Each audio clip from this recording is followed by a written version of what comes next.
Penyelenggaraan pendidikan, penelitian, dan pengabdian kepada masyarakat di perguruan tinggi diyakini dapat mendukung ketersediaan pendidikan yang bermutu, pembangunan nasional secara menyeluruh, dan peningkatan daya saing bangsa.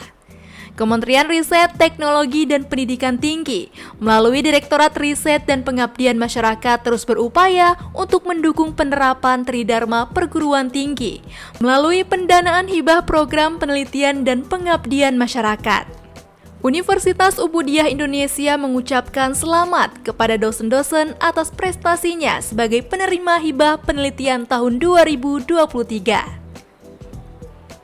Bapak Andi Syahputra MSI dan Ibu Dr. Mutiawati SPD MPD dengan judul Pengaruh Utama Gender dan Teacher Belief untuk Mencegah Segala Bentuk Kekerasan Seksual pada Anak Berkebutuhan Khusus di Sekolah Inklusif. Bapak M. Bayu Wibawa Eskom MMSI dan Bapak Rizka Albar Eskom MT dengan judul Emergency Call Center sebagai upaya peningkatan respon kedaruratan di wilayah Banda Aceh. Melalui banyaknya dosen-dosen yang berprestasi ini, semoga membawa Universitas Ubudiyah Indonesia menjadi universitas terbaik yang mencetak generasi unggul dan berkualitas.